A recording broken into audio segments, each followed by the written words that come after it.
السلام علیکم ورحمۃ اللہ وبرکاتہ۔ اعوذ باللہ من الشیطان الرجیم، بسم اللہ الرحمن الرحیم۔ تعاون علی البر والتقوی ولا تعاون علی الاثم والعدوان۔ آج میں الیاس حنیف ندوی یہ ویڈیو اس لیے ریکارڈ کر رہا ہوں تاکہ اپنے ایک ذمہ داری کا احساس کرتے ہوئے میں اس وقت بالاپور حیدرآباد میں مقیم ہوں۔ میرے آس پاس میں روہنگیا مہاجرین کے نام پر جتنے بھی ادارہ چل رہے ہیں، دینی ادارے، ان اداروں کے بارے میں یہ ایک میسج اپنے انصار بھائیوں کے لیے اور جو بھی لوگ ان اداروں کو سپورٹ کر رہے ہیں ان کو ایک چیز کی تنبیہ کرتے ہوئے یہ بتا رہا ہوں۔ بالاپور بابا نگر میں جتنے بھی ادارے جو روہنگیا مسلمانوں کے نام پر دینی ادارے چل رہے ہیں، ان اداروں کے پیچھے چندہ اور غیر شرعی طریقے پر ذمہ داروں کے درمیان جو ایک غیر شرعی طور پر کچھ پیسہ کمانے کا ذریعہ مقاصد بنا چکے ہیں۔ یہ ادارے تو پیسہ کمانے کے لیے، دھندا کرنے کے لیے ایک مقصد یا ایک ذریعہ بن چکا ہے۔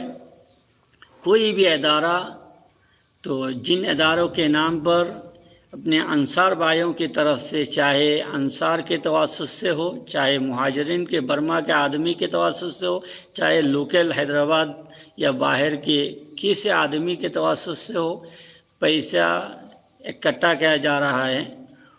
ان پیسے کو صحیح استعمال نہیں کیا جا رہا ہے۔ یہاں کوئی ادارہ ایسا نہیں ہے جس ادارے میں کوئی نصاب ٹھیک ہے، کوئی باضابطہ کوئی تعلیم چل رہی ہے، ایسا کوئی ادارہ نہیں ہے۔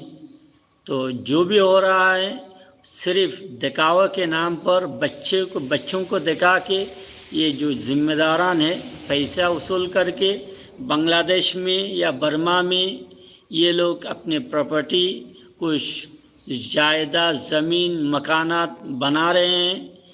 کہ اس کے علاوہ صحیح کام ایک بھی نہیں ہو رہا ہے۔ اس لیے برائے مہربانی ہم یہ اپیل کر رہے ہیں، اگر آپ حضرات چندہ دے رہے ہیں یا تعاون کر رہے ہیں مہاجرین کے بچوں کے نام پر، ان کے دینی حالت اور ان کے دینی تعلیم کے بنیاد پر، تو براہ مہربانی آپ تحقیق کر کے دیجئے اسی ادارے میں کیا پڑھایا جا رہا ہے، اس ادارے کا انتظام کیا ہے، نظام کیا ہے، اس ادارے میں کون سا نصاب چل رہا ہے، تعلیم کتنے گھنٹے ہوتے ہیں، وہ اساتذے کتنے ہیں، اور ان کا سال بھر ان کے نشاطات اور کارکردگی کیا ہے، حساب کتاب کیا ہے، تو تاکہ اپنے پیسہ بھی صحیح معنوں میں صحیح جگہ استعمال ہو، اور تاکہ قیامت کے دن شرمندگی کا باعث نہ ہو۔ یہ میں ایک برما کے ایک ادنا دینی ذمہ دار ہونے کے ناطے آپ لوگوں تک یہ میسج پہنچا رہا ہوں، ورنہ میرا کوئی مقصد نہیں ہے، ان اداروں سے میرا ذاتی کوئی عناد نہیں ہے۔ تو ان اداروں میں جب بھی کسی پروگرام میں مجھے بلایا جاتا ہے، میں برملا تو بالکل بغیر خوف ان کے سامنے، بغیر جھجکتے ہوئے، ان کے شرمندگی احساس کرتے ہوئے ان لوگوں تک یہ بات 1000 بار پہنچا چکا ہوا۔ اب لوگ اگر یہ تعلیمی ادارے چلا رہے ہیں تو اس میں تعلیم کا صحیح انتظام کرو، اور یہ سب تو لوگوں سے، حیدرآباد کے جو لوکل لوگوں سے یا باہر کے لوگوں سے جو پیسہ تعاون کے نام پر آپ حاصل کر رہے ہیں، اس کا صحیح جگہ میں استعمال کرو۔ اس طرح بار بار تو بتا چکا ہوں، لیکن یہ لوگ اپنی کو اصلاح کرنے کے لیے تیار نہیں ہو رہے، جس کی وجہ سے آج تو یوٹیوب میں آ کے اس طرح بولنے پر میں مجبور ہوں۔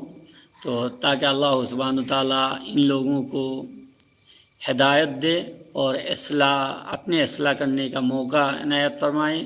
السلام علیکم ورحمۃ اللہ وبرکاتہ۔